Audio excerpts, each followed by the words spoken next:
by getting a total of 24 kills across a 3-map series, but carrying hard in map 3. And it's actually really interesting because when we look at this Mirage game, it actually seems like this is a map that they've practiced quite a bit.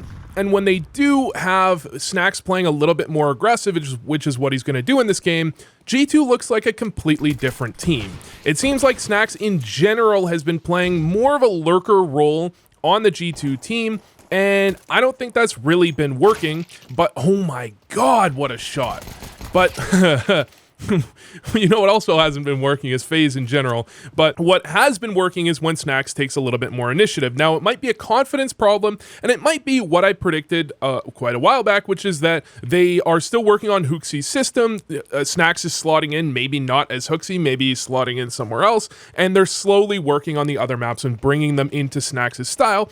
And some people in the Reddit thread for this video said, for this match rather, said that this looks a lot more like Gamer Legion SNAx. Now, when I looked at Gamer Legion SNAx, he did seem like he was doing lots of kind of lurking and slow gameplay, trading off of teammates. However, I think they meant more strategically, how the game played in general, and specifically the confidence to go for aggressive plays when it was warranted.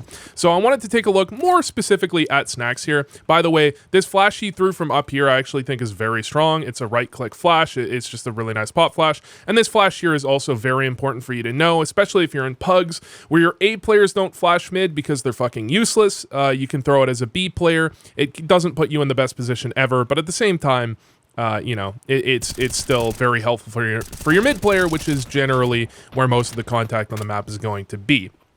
Now, I'm concerned because I didn't watch this game live, that he's going to ace here, and this is going to be where he gets all of his kills. Okay, he only gets 3. All right, respectable. Someone did list off that SNAx went for 0. They said entries, I think opening kills is probably the stat they're looking at on map 1, 3 on map 2, and 6 on map 3. And you can absolutely tell the difference between the way things are going based on how many opening kills he's going for. So looking at this one, early smoke. I mean, I'm not going to watch only SNAx. I was thinking of watching only SNAx, but the reality is he's just playing B, which is about the most boring place in the game. So we'll actually watch the majority of the team. Now, first gun round, heavy mid control. It seems like a lot of... The thing is, this is something I think is very strong as a first gun round play, but you have to be careful as a team going for this too often in the first gun round, because then you can have plays like this where FaZe seem to know that G2 generally most likely do this as like a strategy, so they're walking out A kind of silent, and they can catch people off guard. Now in pugs, or you know, if you're not playing against anti-stratting, I think this is a play that you can absolutely use quite often, and it's probably just a good idea. Now, I'm not sure your team's going to want it, but you just send your A player goes connector and helps fight mid, and it's easy to pivot back around and go for, you know, the retake on A a little bit later. And if you run over mid, then you're just in a great position. Now, the problem is with how much control that FaZe got, they end up in this situation where FaZe has jungle control. And if you don't have jungle control as a CT, retaking is quite hard. I mean, going heavy through CT obviously is like the only option. And as you go heavy through CT, it's easy to just not get trades because there's so many angles you have to worry about, like that one where Frozen peeks out, gets a kill, and it's almost impossible to get a trade as long as Frozen hits a fairly quick shot on the first player and doesn't just die at the same time as he gets the kill, right? So FaZe do pick up that one. Wouldn't be surprised. I mean, it would surprise me if that wasn't at least partially just that FaZe know either that G2 does this often, or that this is just, I mean, lots of teams like to do that. It is a very common play in the current meta, and it's one that the first team I noticed doing that often was in fact FaZe, where they would send Rain towards, is it Rain? I think they would send Rain towards middle. I think he's their A player, instead of having him on A for the entire round. Full eco here for G2, and I was going to say that I'm thinking about skipping it, but I'll show you this one because I actually saw this one. This is a front page Reddit post right now. Now, when you're looking at spamming a smoke, it's key, wait for the flash. Wait for the flash. Now, you don't want to wait forever, because if there's no flash, maybe they walked out, maybe they threw a flash, and I think that's exactly what Nico's doing here, actually, which is that he was waiting for that flash to shoot, because players don't typically swing out until the flash pops, and then he goes, oh, the flash isn't coming. Maybe they're not throwing one. Maybe they just walked out and he just takes a shot. And then the flash was actually getting thrown at that exact moment, which I think is kind of hilarious. But, or maybe he timed it where he knew that they threw the top mid smoke, right? And the player was going to be getting behind that smoke and then the flash. So he's waiting for the timing where he thinks the flash is likely going to be thrown right after, especially if FaZe have like a consistent timing on that. But that's just the generally, you'll notice that if you do what I'm saying there, where you actually just wait for that flash to pop in pugs, you're going to get spams through the smoke regularly. Like, it's going to be very common for you to spam people through smoke if you just wait for the flash to pop. Now, I guess it depends a bit on what level you're playing at, because, you know, if you're playing at a low enough level, they might not even flash mid, but okay. Second gun round, and we have SNAx on an MP9. I mean, not the best firepower for G2, but it is what it is. God, that movement from m0NESY is clean. Now, I'm interested in seeing if FaZe try to attack SNAx on the B bomb site. Now, this is something that happens to Kerrigan from time to time, where you know that it's, you know, one of the weakest players on the team, and so you look to try and abuse that by going after that player specifically. Now, you can't do it too much, because obviously teams are going to try and protect that player, like m0NESY might start B a decent amount of the time to try and prevent that type of aggression against SNAx. However, in general, it seems like it's probably a decent play, and it's another play that I really think is great in pugs, because typically the worst player on the enemy team is going to end up playing B. Now, into the play, I'm wondering what's happening here, why Nico just started getting aggressive here at this exact moment. There's the window smoke, flash, so Hunter gets pushed off, m0NESY gets flashed off. Now, Nico's ready to pivot to get aggressive. Yeah. I think it's just that the utility was coming out in middle and he was trying to catch them as they threw utility. Unfortunately for him, it's 3 players top mid. That's not usually what you end up seeing in these types of late round plays. And then Hunter gets absolutely destroyed. Okay, now Malbs is in the most awkward spot. And this is what I worry about when it comes to Malbs, is that he might end up getting kind of neutered a little bit in that he's like forced to play maybe a little too passive. I don't think this is necessarily one of those scenarios, but this is definitely a situation where I'm really surprised he didn't get aggressive towards A when he saw 3 players top mid. That being said, there was a smoke thrown window from spawn, which means oftentimes you throw that window smoke and then go A, because it's a little more awkward to go back into B after throwing that window smoke, I think. But I'm really surprised he didn't go into A ramp. I mean, they saw 3 players top mid. They heard a guy underpass 2, so I think they knew there was a max 1 player A, right? I mean, he's got, the problem is if he has an M4, I think that position he's in is fine. But with an MP9, it's a little tough to really get anything done from that angle when you know 3 players are coming in through connector. I mean, what's the best he's going to get there? Even with an M4, it's tough to get more than 1. But with an MP9, 1 is like the maximum you have any chance of getting in that situation. But maybe the possibility is that with Nico dying and m0NESY backing up, by the time he felt like he could push into A ramp or Palace, it was already too late. Like maybe he wanted to push into Palace, but it was smoked off, and then by the time the smoke was down, he didn't have a chance. I think that's likely. But SNAx saved the M4, sitting in the corner here, trying to make sure that the guy can't like get into the get into a certain angle where you can get cleared a little too easily. Rops is just right on the other side of it. Eventually, SNAx is going to have to peek out there, and Rops is just completely ready for that. I mean, that's not a bad play from SNAx. The idea makes a lot of sense, but at the end of the day, if they're ready for you and they hit the shot, which is, I mean, it's not an easy shot when someone does kind of like almost like a Xantares peek there, where you have a decent build up, you crouch as you peek. It's a tough shot, but if they're gonna land it, you're just fucked, you know. But SNAx going for the jump spot. You do have to be careful how often you go for the jump spot nowadays, because people can walk up to this angle here. You see this somewhat often. Hear you jump spotting, look for the downtime. They hear you land, they move out, and then they catch you as you jump spot. You can absolutely get destroyed by that. So you'll notice SNAx isn't jump spotting every round, or players often go to the side and they jump spot from here, because every jump after your first jump, if you do it immediately after you land, there's a little timing there. It won't make noise. So you can basically be silent, and you're also in a decent spot to be able to see them if they try to go to that position. You'll catch their shoulder as they move over. Now on the A site hold, Kerrigan doing Kerrigan things. Okay. Wow. Actually, I want to see a little bit more of this round because Kerrigan also top frags for FaZe in this game. So not both IGLs are top fragging in this game. And what happens here for m0NESY? Is there a flash? He must quick switch, doesn't he? He just misses. Okay, that's a rare m0NESY whiff.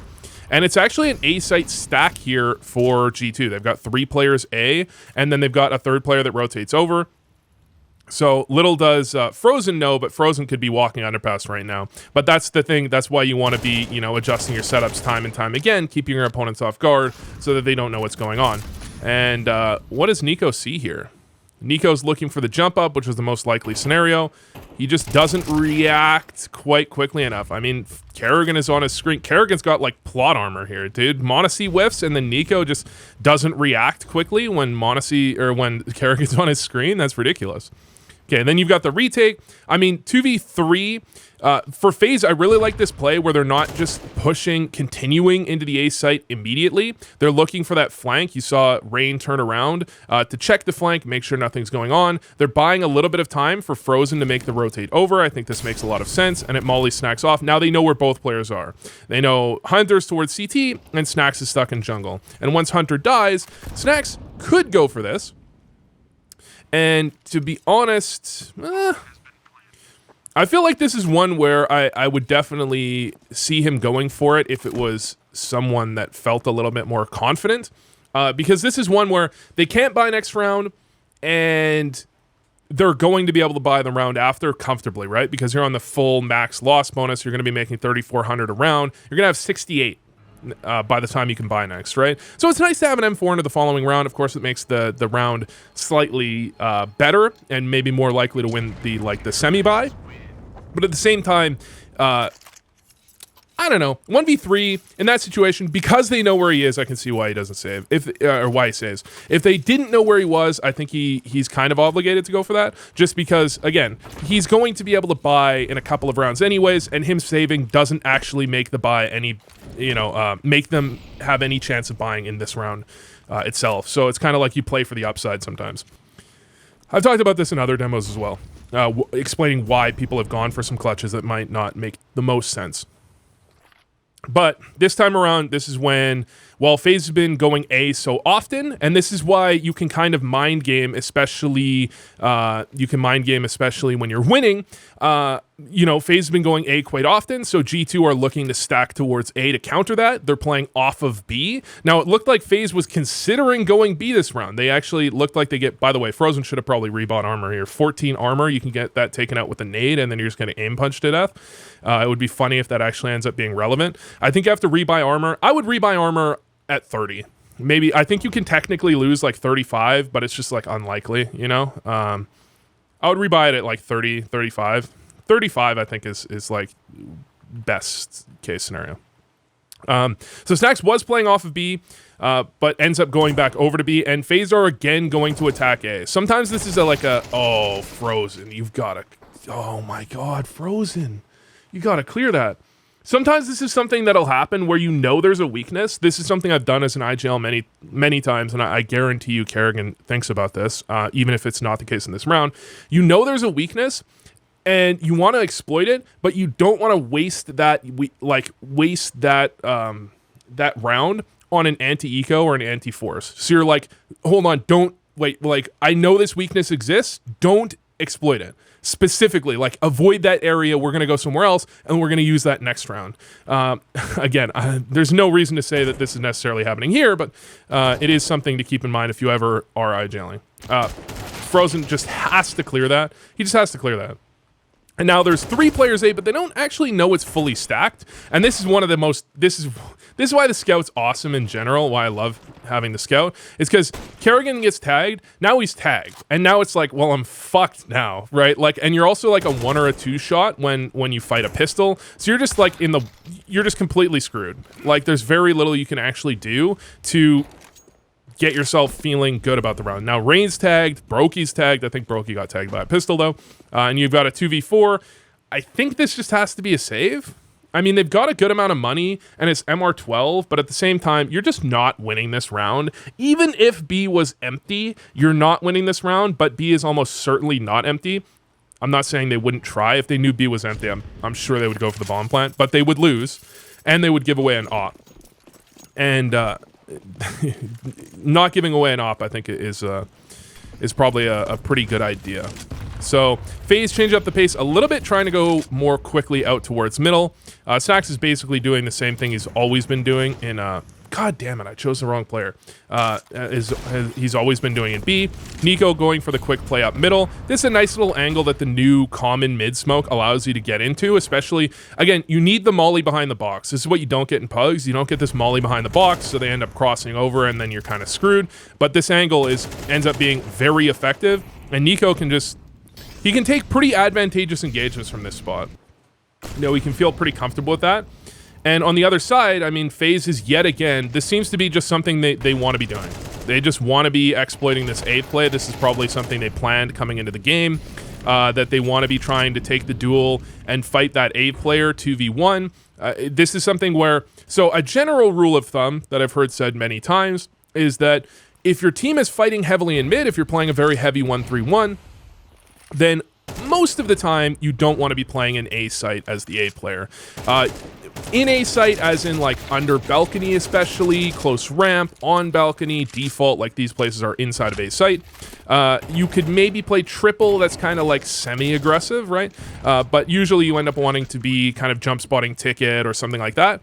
Now, you don't necessarily want to follow that rule all the time, because if you never play inside of A when your team is contesting mid, then it can be a little bit exploitable as well. But as a general rule of thumb, I think it's a pretty good idea. Now, the reason I mention this is because it may well be there are many teams that play in A quite often, even when they're fighting in middle. I think Spirit is a team that plays Chopper in A quite often, and these are teams that you can try to exploit. Now, the Spirit A exec is actually a great way to do that, like the full A exec with Molly Sandwich, Molly. I think they Molly triple too, do they? But at least they Molly Sandwich for sure. That can be a very effective way to deal with that. There are other ways to deal with it, obviously. Double lurking out A, usually one palace, one ramp, is another great way to deal with that, because you can only be looking one place at a time, right? You're just going to get traded at best. SNAx starting window this round. This is something, we used to see Na'Vi do this. Na'Vi was the first team I saw that they would just send their B player middle at the beginning of the round, and they would just say, okay, well, they're not going to rush B, so we're just going to not even have a B player at the beginning. He's going to go mid, molly the boxes, spam the smoke a little bit, and then rotate B. Obviously, that's not what SNAx is doing here, but it is part of the, one of the plays you can make. And this spam is something, Donk does this all the time and gets kills. This is in pugs. This is a great way to get kills. Oh, but the way SNAx jumps up, he's just spotted. Rain just sees him jump up. Is like the smoke thrown weird? Okay, this smoke lands super far to the right. Does it? Why does Rain see him jump up, or did he not see him jump up? Rain sees him jump up, right? Does he doesn't nade it. Rain just sees him jump up. Yeah, that is that a... There's no way this smoke is made for that reason, is there? No. I think that's just the standard, that's just the way it lands, because it's an insta-smoke. I forgot I even looked at that. Now, it must just be the way it lands, and that actually kind of screws SNAx over. That, like, he was going for the spam, which would have been effective. Like, you know where they are on Cat. If you know what you're doing, if you've practiced this a little bit, you can definitely line up that spam pretty effectively. But there's a gap in the smoke. He gets seen jumping up, and then he's just completely screwed. Rotate in, Malbs. I want to look at some Malbs gameplay. Decent first kill. On the second one, Kerrigan, I don't know, Kerrigan's trying to protect so that Malbs can't get out close, which is reasonable, but it ends up just getting him killed. And then if Malbs got that kill through the box, which is not a ridiculous kill to get through the box, that would have basically been a 1v4? I'm not sure exactly when his teammate died, but at least a 1v3. That was incredibly close to being an actually Malbs picking up a clutch. But FaZe starting out 7-3. SNAx with the jail position. Man, I've seen this one.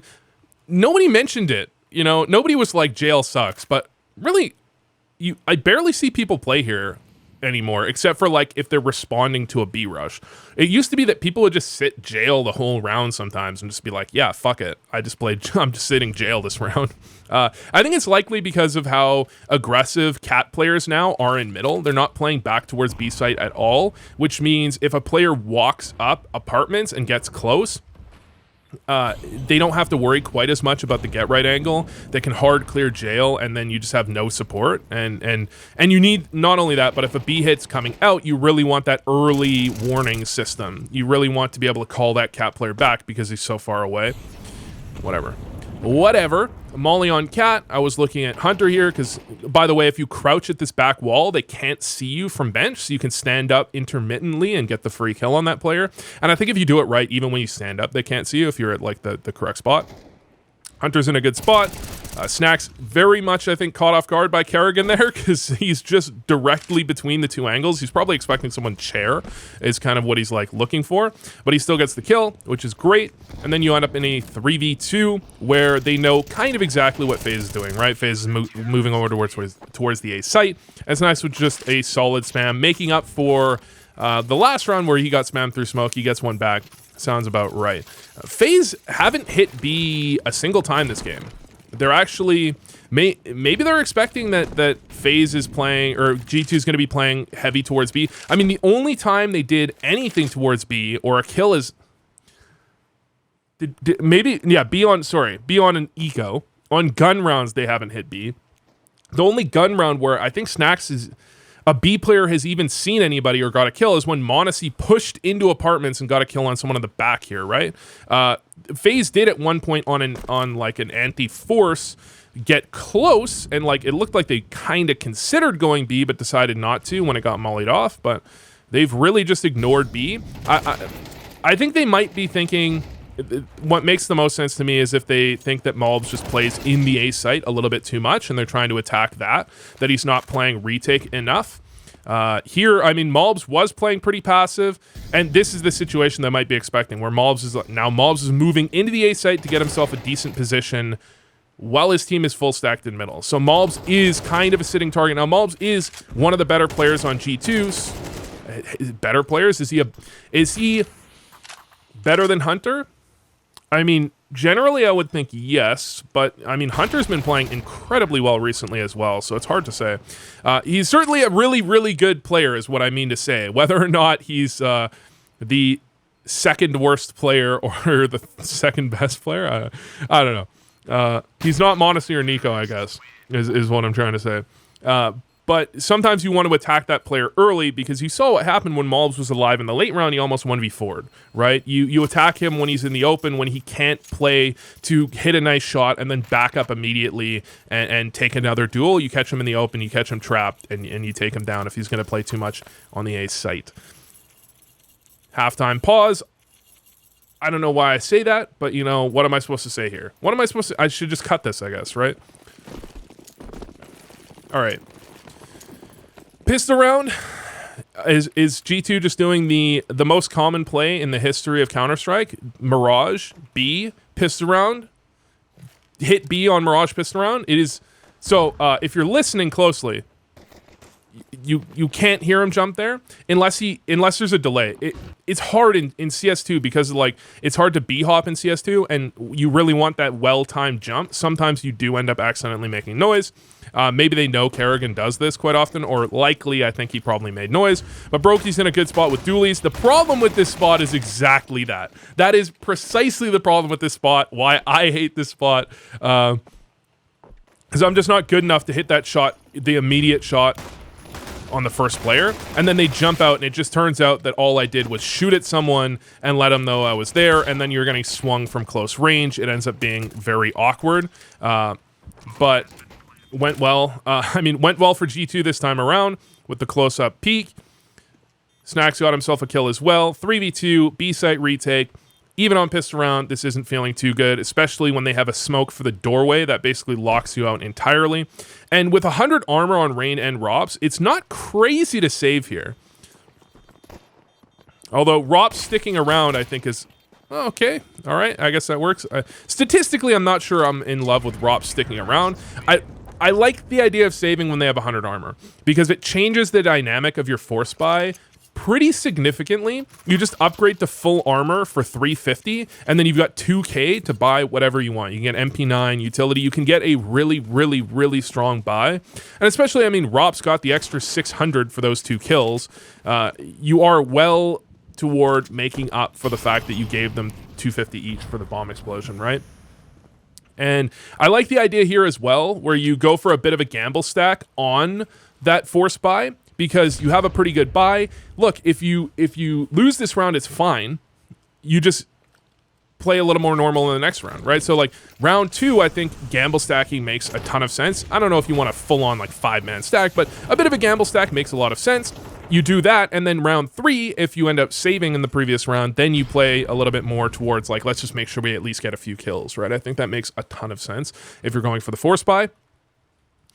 SNAx, now SNAx is doing the Hooksy job, and this is what people in the that I saw talking about this were happy about, that SNAx is doing this kind of scout job. Now I see oftentimes what you want to do. So I've seen teams, when I've looked at teams that are at lower levels, what I see them do is they do the scout play where they're planning on going A, they set up A, and then they send someone in first to scout the bomb site.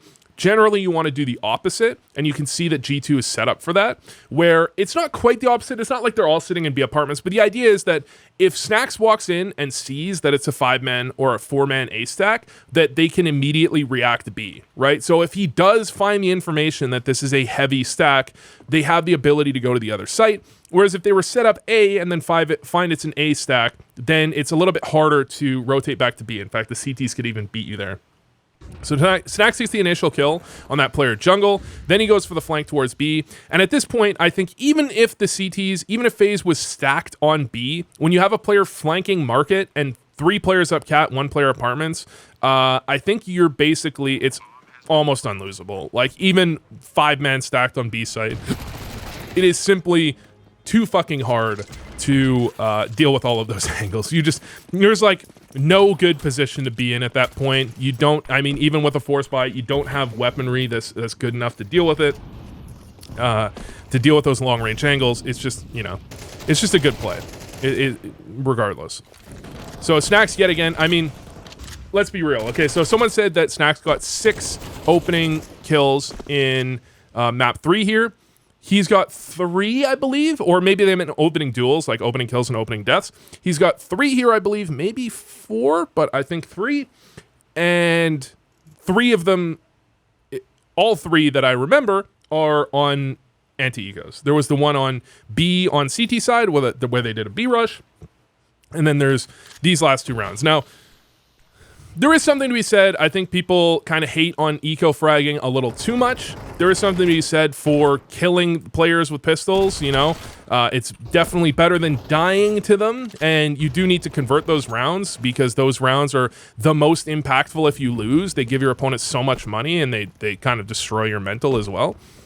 But at the same time, they are, I mean, they're just less valuable than gun round kills, you know. They just are. They're easier to get.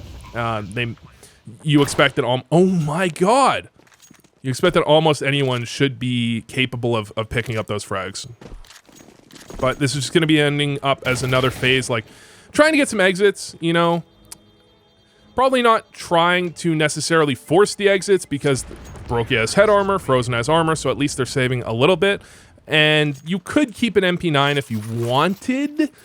Actually, Kerrigan will keep an MP9, so it does give them a little bit of extra money. It's interesting because Kerrigan almost certainly could have bought an M4. I mean, he's got 2250 in the bank. He could have just not got a kit, not got head armor, and he'd have 3k for an M4, and he would still have full utility.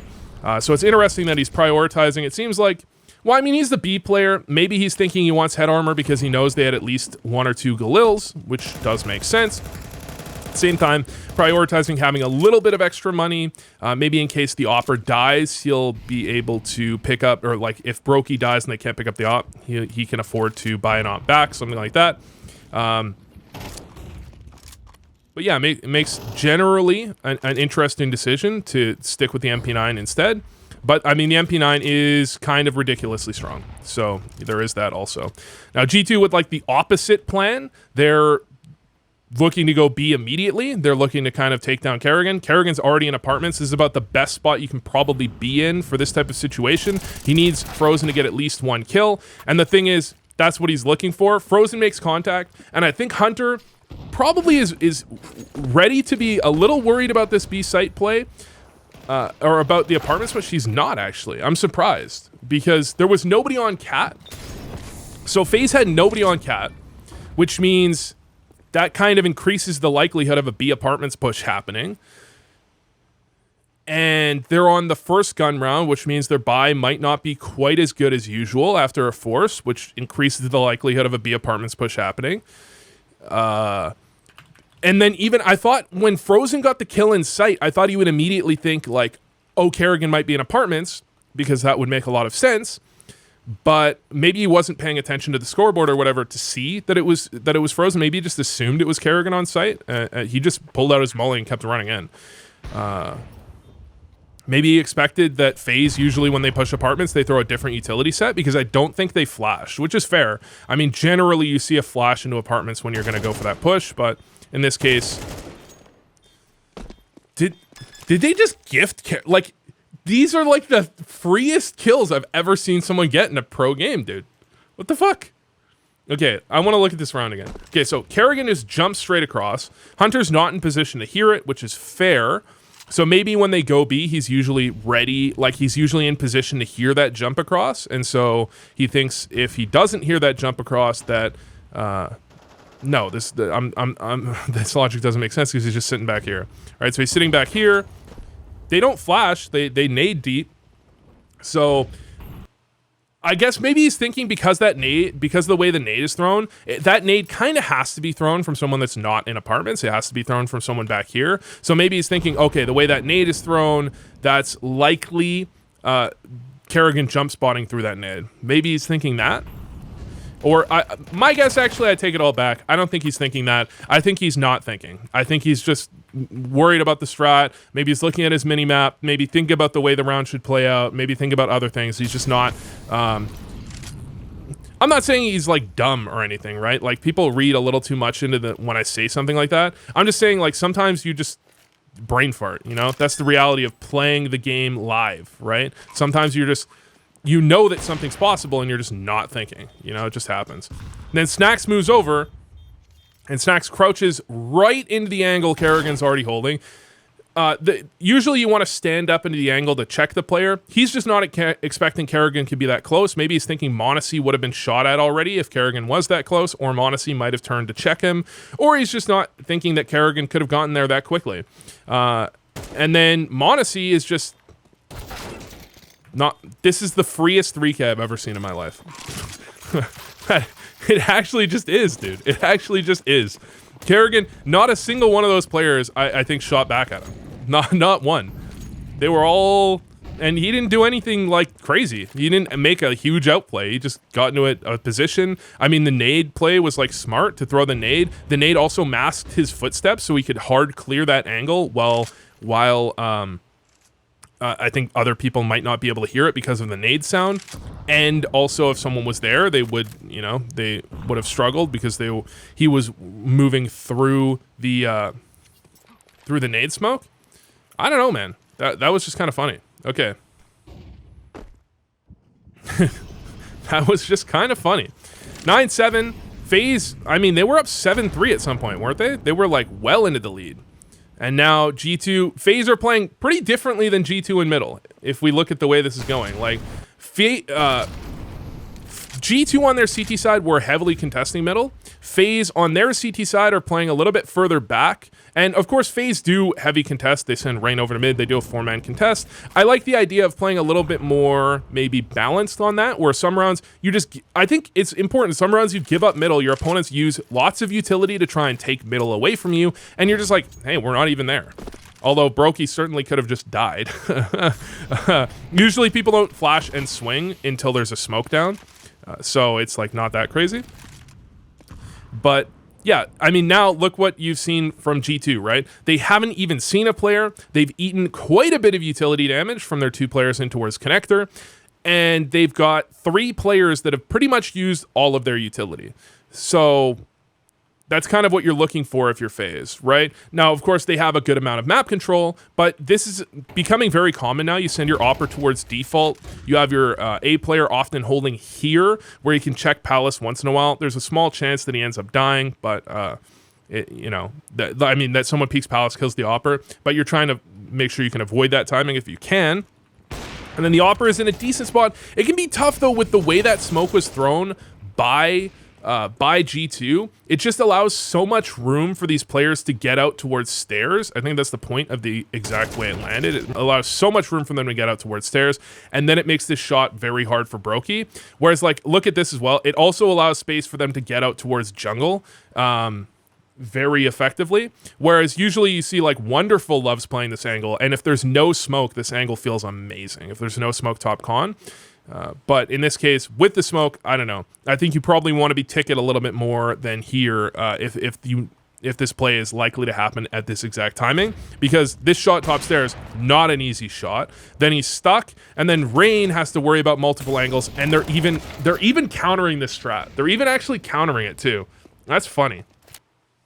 They even have Nico come through Palace, pulls out a molly. He just knows Rain's here. Damn. He's like ready for that from the first moment. Maybe as soon as they know Brokey goes default, as soon as they know Brokey went default, they know that Rain's going to be playing this position, because where else is Rain really going to be playing if Brokey's default? That's wow. Okay, they're just completely ready for that setup. That's a really good call. I mean, one of the biggest things, like, you can criticize SNAx as an individual, and I think that's fair. It's fair to criticize, it's fair to talk about, I'd say, IGL's doing bad fragging, because they're going to do bad fragging, right? Generally, most IGLs don't frag very well. But none of that really matters if the calls are good, right? That's the most important part. You can be a bad fragging IGL as long as the IGLing is good, as long as you can see that the players are being set up for success, right? In this case, SNAx didn't get a kill. I mean, he doesn't need to get a kill. He's just set up well. By the way, this is the easiest window smoke to remember. I'm making a video on, I'm making another 30 tips video, and I'm going to show two instant window smokes. This is one of them because someone showed me this in a pug, and I've never forgot. It's just the easiest one. As long as you know you have the spawn closest to the garbage bin, and you just aim at the split between these two, and you W jump throw. I'm pretty sure it's a W jump throw. It's either jump throw or W jump throw, right? It's just such an unbelievably easy one to remember that, like, I don't remember most of the jump throws. I think it's kind of ridiculous that, like, fucking every map has a bunch of spawn jump throws now. It's, like, insane. But at the same time, like, hey, a few times a game, I know two of the jump throws, and a few times a game I can throw them, and it can be actually very useful to just be like, hey, okay, I'm throwing the instant smoke, you can do this play. All right, here, SNAx leading in up cat. Again, this is what I generally like to see. And he got a flash from Mobs, which I love to see. That just gives them a free instant kill. Then SNAx is looking to sniff out more information. He saw that that was Rain. Rain's typically an A player, so the setup is likely to be a little odd from FaZe here. And then you just have Kerrigan and Brokey holding A. Kerrigan looking for some information. He makes a few footsteps here, so Mobs should know exactly where he is. Oh my god. I want to watch that from Kerrigan's POV. Is that just... I mean, Mobs should get that kill faster, but I think Kerrigan just destroys him here. Doesn't see Hunter. Mobs peeks out. Hunter peeks out. I mean... The thing is, they could have double peeked at the same time, but you run the risk of lining up if you double peek like that. You end up being right on top of each other, which is just not great if you can avoid it. So you peek out after each other, which is fine. It ends up with Hunter doing a little bit... We do a little bit of baiting, but I think it's reasonable. I mean, what else are you going to do? And Hunter has a better position there to get the trade, as opposed to if Mobs tries to get the trade, his angle is worse, you know? His angle is just slightly worse. So 9 apiece, and SNAx, this does feel like a confidence thing to some extent. SNAx is hitting some nice shots. He's having a good game. I think the play into ladder is like a standard play. That's probably a setup that he's, you know, expected to do that. The play up cat felt more like a confidence thing, where he is going for the information. He got a kill on Rain in ladder. I think there are certain setups that FaZe sometimes play with that have Rain in ladder, so maybe he's thinking, trying to figure out which of those setups it might be. That feels like, that continuation up B feels like a confidence thing. This play here feels a little confidence-based too, because he's going to go forward all the way, right? He actually goes to hard clear this, and he doesn't get the kill, but he spots both players. He spots both players on Cat, and he not only that, but he damages both of them pretty badly. So they're just in a terrible spot. This is a SNAx game. This is a SNAx round. Like, this is actually just a SNAx round. That's actually crazy. SNAx, this is... I mean, look, it actually doesn't need to be an IGL that makes this call, by the way. I just want to make this clear. A second IGL can definitely make this call. I think when you're playing with the team, I think it's important that players have the agency to make plays like this on their own if they have a really good read. Because SNAx is looking at something, he's looking to make this play, he knows that this is likely, spots one out, he hunts down the kill, and then he's capable of just going for it and calling, like, they're both Cat, just go up B, right?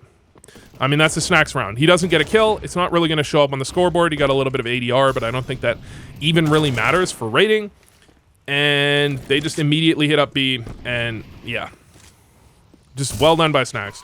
SNAx has been getting a lot of shit recently, and I think to some extent fair enough, because Hooksy got so much crap for his gameplay, and then you bring in SNAx, and he's playing just as bad as Hooksy did.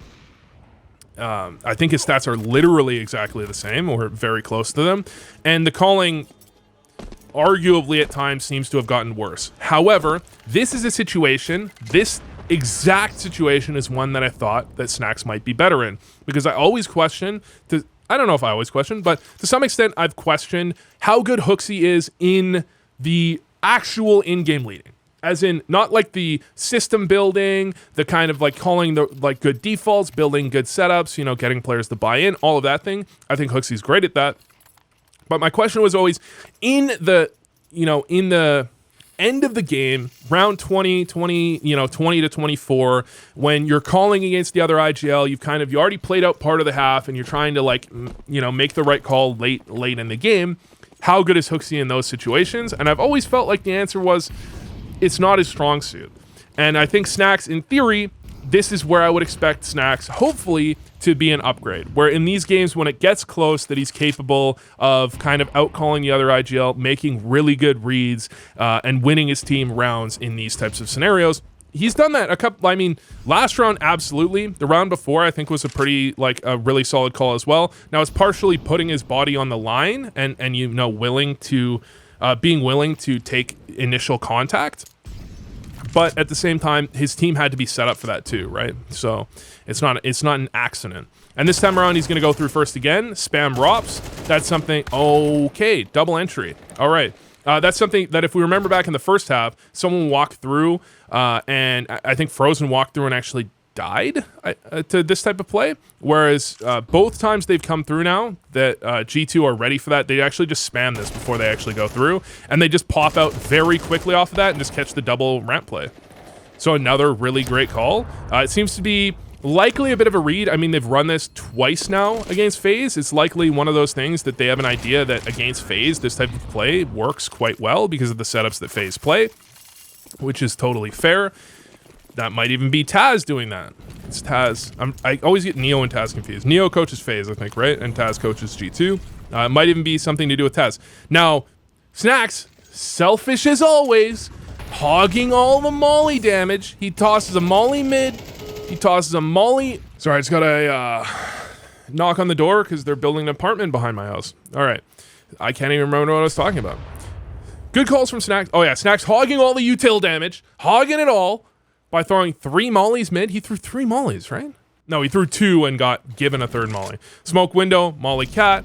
This is FaZe going for the aggressive mid play. And there's another good call from SNAx. SNAx! Inhuman predictions. Actually, fucking love it. I actually, like, this is actually... Look, Maui Snake, apologize. Maui Snake, G2 should be celebrated, okay, for this performance. No, not G2. SNAx should be celebrated for this performance. Although he does only get 24 kills in the entire fucking game. in the entire series. But map 3, respect. Actually, respect. Okay, what's the call here? Did they win this 13-9? If he just if they just win this 13-9. Okay, Nico just goes straight out. Nico actually does find a timing. He ends up dying, but now SNAx has the timing. Oh yeah, SNAx has got the play. SNAx just wins his team the game here. SNAx out, first kill, drop down. This is when Mobs wants to activate. Notice off of that timing, this is the timing when Mobs can activate. You have to be careful though, because sometimes at high levels, and this is something you should do in your own game sometimes, SNAx makes contact, you're looking at, then this is when the opposing player, that con player is going to make contact. Now, at lower level, CTs are just going to turn around as soon as SNAx makes contact, right? But at higher levels, sometimes they'll hold for a second to try and, you know, catch that timing where they know that this is the timing where the CTs are likely to react, right? I think that's smart to keep in mind. Oh, dude. Sometimes you hear a shot and you're like, dude, I didn't see it, I heard it, and I know that was sick. I know that shot was sick. I just know it. I heard it. I was like, SNAx here? He's like, yeah, I heard that shot. I heard it. Fucking Malves, man. And then SNAx, 3v1. Basically 3v1, I think you're fine there. As long as you spot out the player, you still put yourself in a pretty good situation. You still put your team in a pretty good situation. 13-9. I think you have to give credit for SNAx. For, like, the last 4 or 5 rounds there, I think you actually just have to give credit to SNAx. That was just good calls. Some of them might have been, like, planning, right? Which could be Taz, could be SNAx. In fact, when, you know, Astralis, ex-Astralis players have done some interviews, and they've mentioned that different players did planning for different series, right? It's not always the coach in the IGL. Sometimes, you know, a player has time, you can have them prep for a certain team, because you're trying to prep for a lot of teams when you go to an event. You don't necessarily know exactly who you're going to play, although they knew they were going to play FaZe, but I just mean in general, right? But I think in general, this is what I wanted SNAx for. This is what I thought SNAx would be good at, is these late round, kind of like the game is already figured out. You've already done your first couple of gun rounds, so your like prepared ideas are kind of out there.